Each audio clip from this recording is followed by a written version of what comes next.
Korporativ boshqaruvni asosiy mavzuga o'tishdan oldin bitta case aytib bermoqchiman sizlarga. Rasmda ko'rib turgan insonning ismi Adam Newman degan odam.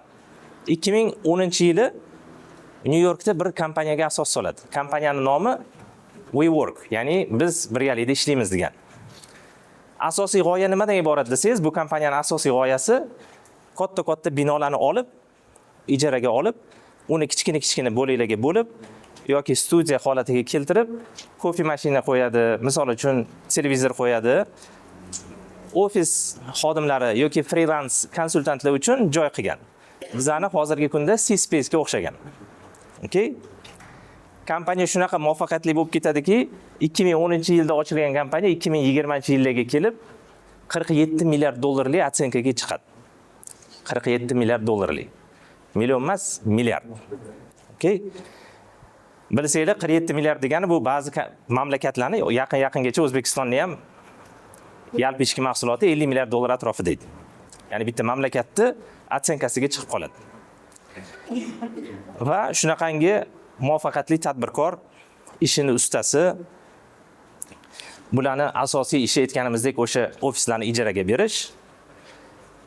SoftBank degan investitsion kompaniya bor, Yaponiyaniki. O'shani rahbari bilan ko'rishganda 12 minutda ichida biznesga investitsiya qilishni ishontirib qo'yib, bir necha milliard dollarlik investitsiya oladi 12 minutda ichida. Ya'ni tadbirkor shunchalik orator, o'ziga ishontira oladigan va ishiga uverenniy odam. Hammasi zo'r. Lekin bitta muammo chiqadi. Nima muammo desangiz, bu odam endi bu meni biznesim.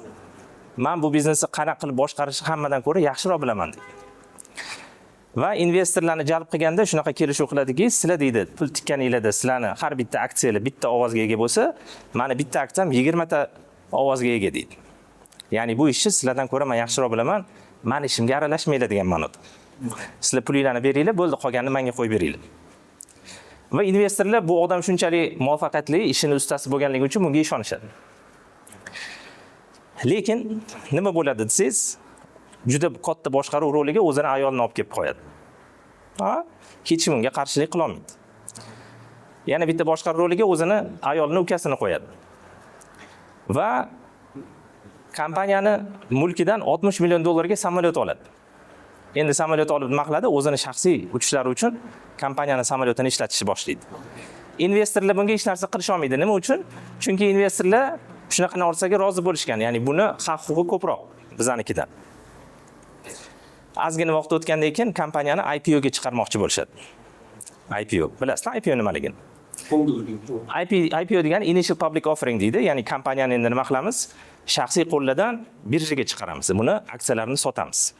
Va endi minglab, millionlab odamlar aksiyamizni olib bizaga, ya'ni aksioner bo'la oladi. Lekin aksiyaga chiqarganda aksiyani asosiy talabi shundan iboratki, kompaniyani hamma ichki moliyasini nima bo'layotganini chiqarish kerak. Hamma undan ogoh bo'lish kerak. Chiqarishi bilan o'sha paytda chiqarishdan oldin 47 milliard dollarga aksiyaga qilingan kompaniya hali moliyaviy hisobotlarini ko'rgan moliyachilar sizlar degan qanaqa qilib bu kompaniyani 47 milliardga baholadinglar deydi. Bu hammasi osti-ustin bo'lib yotibdi-ku deydi.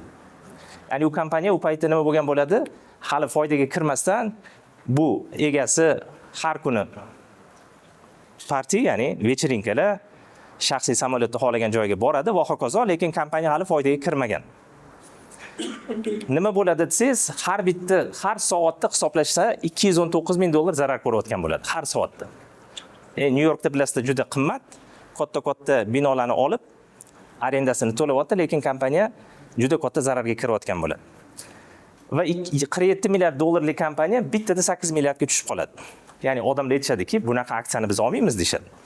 Bu juda, ya'ni riskovanniy va ko'pirtirilgan, bo'rttirilgan, ya'ni otsenkasi bu 47 milliardlik kompaniya emas deyshadi. Va oxir-oqibat bular IPO ga borishdan, ya'ni orqaga chekinishadi. Nimaga? Chunki aksiyasi yomon tushib ketadi narxi. 2023-yilga kelib kompaniya bankrot bo'ladi. 47 milliard dollarlik kompaniya bankrot bo'ladi va hech kim qutqarib qola olmaydi bu kompaniyani. Nima uchun gapirdik bu narsani?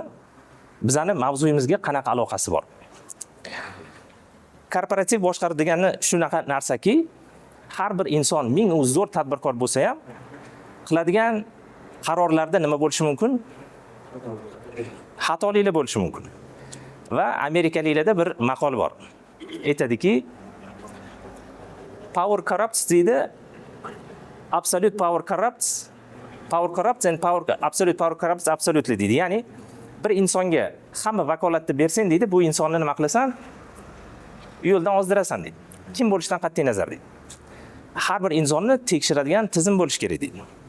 Ya'ni korporativ boshqaruv demak nima degani? Korporativ boshqaruv rahbari ham ba'zi holatlarda qiladigan noto'g'ri qarorlarni oldini oladigan tizim degani. Demak, bu qadriyat nuqtai nazaridan ham qarasangiz, hadisda aytilgan, nima deyilgan? Har bir inson xato qilguvchi deyilgan. To'g'rimi? Bir inson chiqib turib, "Men shunaqa zo'r tadbirkormanki, hamma qiladigan qarorlarim to'g'ri" deb ayta oladimi? Yo'q.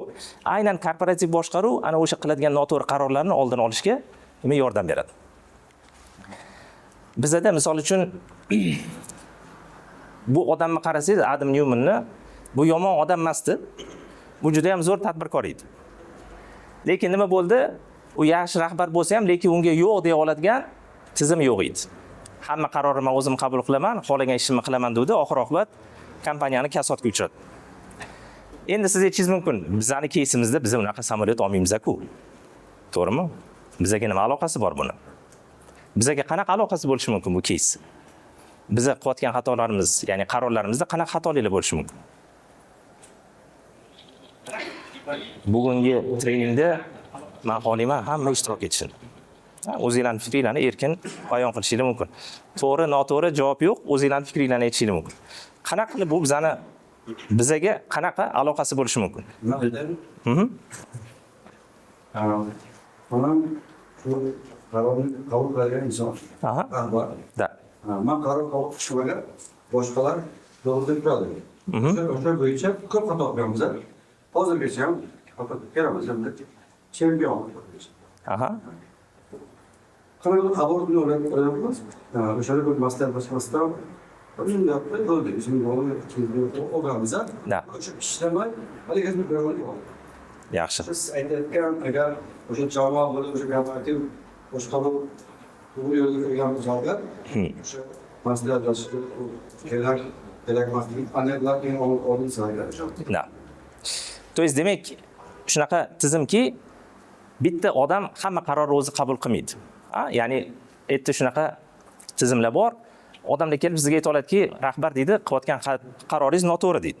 Bu yerda mana bunaqa risklar bor deydi. Yoki oladigan оборудованиеңiz ertaga ishlamasligi mumkin deydi. To'g'rimi? Siz o'sha yerda rahbar sifatida o'sha narsaga quloq solasiz, ya'ni tizim o'sha narsaga yordam beradi. Bugun biz hozir umuman xato qilmaydigan tizim yaratishga o'rganamiz. Yo'q. Xato qilmaydigan tizim yo'q.